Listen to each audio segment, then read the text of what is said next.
This happened only a couple of months ago, and only my roommate and a couple of my close friends know this story. I live in the dorms at college with my best friend from high school. We are kind of night owls and we both like scary stories and movies.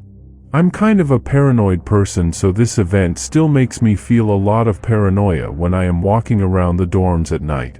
Anyway, my roommate and I were watching television when we decided to order a pizza. We called the place and waited for about 30 minutes. We live up on the 7th floor, so we decided to take the elevator. We got to the ground level and found the pizza man. We paid him and my roommate grabbed the pizza. We went into the elevator.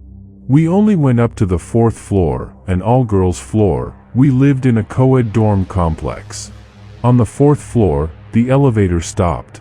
My roommate and I backed up to let whoever was on the floor into the elevator. The doors opened and 3 men, in their early 20s, came in. They were foreign and spoke a different language. They looked at us and one of them said, "Pizza, huh?" My roommate and I smiled. They then turned to each other and began laughing. They pressed floor 6, which later I remembered was an all-girl floor, and continued to talk to one another in their own language. As I said before, I am a very paranoid person and I started getting bad vibes from these guys. I figured it was because I didn't know what they were talking about. They got off on floor 6, told us to have a good night, and the doors shut. The elevator went up a floor and soon we were out of the elevator. We started talking about pizza delivery women and how they must be harassed pretty frequently, which was kind of random, but I think both of us were thinking about those guys. We both must have got bad vibes from them. We just stepped into the room as we continued this conversation. I had to use the bathroom, so I stayed by the door. Now, I am a pretty tough talker and I said something to the effect of, if a guy harassed me at work, I'd kick his ass and hang his balls from the ceiling. I opened the door as I said this and looked out into the hallway. Before I could even step out of my door, I saw the 3 men in my hallway, no more than 10 feet in front of the door. I then watched them run back to the elevator as soon as they saw me. I was stunned and it scared me. I slammed the dorm room shut and locked it. My roommate asked what happened and I sputtered out, "Those guys from the elevator were right next to our door." We freaked out for a bit and soon settled down. Maybe I overreacted, but it didn't make a whole lot of sense. If they knew someone on our floor, why did they run? How did they know which room we were in? We had only been in the room for less than a minute and they must have taken the stairs.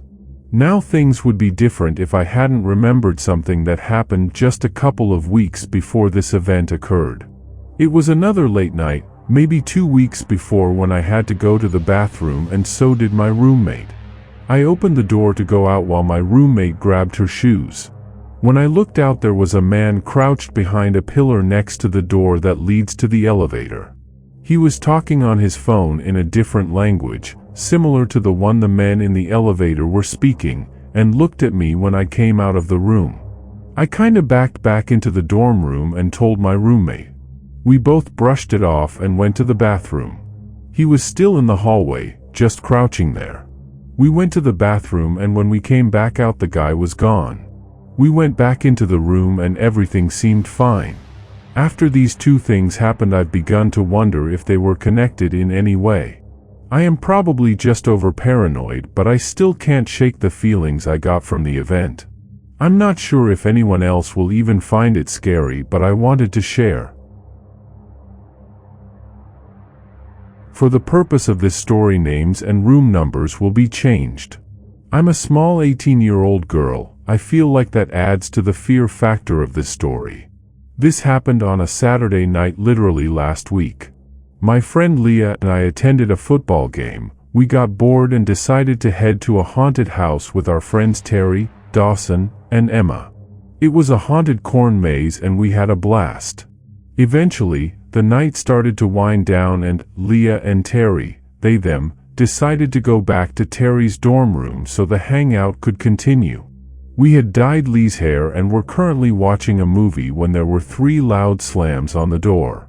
Terry's roommate went to answer the door. We heard someone grunt and then saw a man, who none of us knew, walked past Terry's room door and into the bathroom. We were all so confused and we poked our heads out the door to see Terry's roommate on the floor. The man had pushed him to the ground just to enter the common area of the room. All of us agreed that we didn't know the man. We started laughing and making jokes about the situation because that's how we coped with it at the time. Terry's roommate went to tell the front desk that someone had come into our room and started taking a shower. Again, it was a Saturday night, so we just assumed the man was drunk or something and was in the wrong room. Eventually, though, we started to hear rustling in the bathroom and loud scratches and bangs coming from the door. We started to get scared, so we locked ourselves in Terry's room. Eventually, we heard the bathroom door open and we all turned towards the locked door. We all jumped as this man began to bang on the door with his fists. He was breathing so heavily that we could hear it from the other side of the door. Leah and I screamed as the banging proceeded to get louder and louder as he began to throw his full weight into the door. Terry was in the back corner of their room as they were starting to spiral into a panic attack. "Holy shit, what's happening?" Leah questioned all of us. We had no clue. At first, we thought it was just a drunk guy, but no guy who's hammered out of his mind has enough coordination to take a running start into a door. Finally, the banging stopped. We thought the man had left, but we didn't dare leave the room. It was silent for 3 minutes, and then the scratching started. This man was scraping his fingernails down the door like a dog trying to be let into a house. "Let me in," he whispered. "Please. Let me in. Please. I know you're in there. Let me in, damn it." He began to yell and bang on the door again. How was no one else on this dorm floor hallway coming to help us? Fear was crawling up my body. I didn't know what to do. I have a stress disorder that I take medication for. This is not the situation for me to be in. I slid down an wall and sat on the floor with my head in my hands to try and calm myself. It had been almost 10 minutes since Terry's roommate went to get campus security. We finally called the front desk of the dorm. Apparently, they had already called security the minute the roommate got down there. How was it taking them this long to get here? The man continued to throw himself into the door for another 10 minutes. We thought the thing was going to break, he slammed into it so much. But finally, after 25 minutes, campus security arrived. They sat the man down and started to have a conversation with him instead of taking him out of the dorm room. At this point, I was pissed. What if we were in a place where we couldn't lock a door? Like outside? Would they still have taken 25 minutes to show up? The man tells them he hasn't been drinking, that he hasn't smoked anything, that he's fine. They continue to question him, and with each question, he begins to get more violent. They finally are able to escort the man out, but not before he scuffles with one of the cops. We could hear it all through the door. Campus security knocked on our door telling us that it was safe to come out. When we opened the door, something hit the floor. The cop's eyes widened as he realized what it was. It was a pocket knife that had been lodged in the door. Not only did it take these people 25 minutes to show up, but they also didn't check the man or the surrounding area to see if there was a weapon. What a joke. Leah started to cry as we left the room. The security decided to check the rest of the dorm, and lo and behold, they found a crumpled up ball of tinfoil with what they concluded to be the heroin in it. Yeah, great fucking job.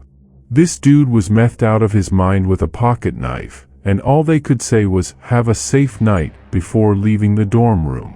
Have a safe night, my ass. We're all complaining to the campus next week about how the situation was handled. Mainly because I know this man is still on campus. I saw him walking down the road yesterday, just like nothing had happened. FU campus security, and FU meet out man. Okay, so this happened to me when I was 19 in college in a small town in the South. I had a terrible college experience in general, but this just added to the shit show that was my first year. To set the scene, I lived in a sweet building with a parking garage attached to it. There were probably 5 levels to the garage. The top level of this parking garage was ground level. The suite building was maybe a 5-minute walk down a sidewalk to the entrance of the suites. There was a little room with windows that housed the elevator close to the sidewalk. My boyfriend at the time lived off campus, and I hated being on campus so much, for reasons I will not go into now, that I spent a lot of time at his house in a neighboring town. I had an 8 a.m. class, so I would usually go back to my suite at some point in the night or early morning. One night, I got back around 2 a.m. The parking garage was pretty full this night, and I had to park at the end furthest from the building closer to the ramp that went to the lower level. I am terrified of being inside of parking garages, so I always parked on top. It was pretty dark, and usually I would call my sister or my boyfriend if I was ever spooked, but this night was normal and I didn't feel the need to bother anyone so late. I was almost on the sidewalk when I noticed someone in the little room where the elevator was. They had been behind a wall, but I saw them emerge. He had not just come out of the elevator, as I would have seen the doors open through the windows. I didn't get a great look at the person, but I could tell that he was a middle-aged man, and I found it odd that he was on campus so late, as all of the people living in the building were young and mainly freshmen. I tried my best to just ignore the person and continue on my way, but as I reached the sidewalk, about 20 feet from the little room, he came out and started walking behind me. I tried to be rational and not freak, but the further I walked, the more I realized he was getting closer to me. There was one of those posts where you could hit a button for campus police, but something inside of me told me that I had to not let him know that I knew he was there and that he was scaring me. In a few seconds' time, I had to make a decision. I just started sprinting down the sidewalk. I immediately heard him pick up his speed and start running as well. He was chasing me. There were 3 entrances to the building, and I usually used the furthest one because my room was on the far side of the building, but as soon as I got to the first entrance, I quickly swiped my card and entered and slammed the door shut behind me. He was right there on the other side of the door. He made eye contact for a second or two, then ran the other way and away from view. I was so scared, and to this day, I wonder what his intentions were. It's probably best that I didn't find out. The next morning I woke up to an email about a strange man who had been spotted on campus. It still gives me the creeps when I think about it.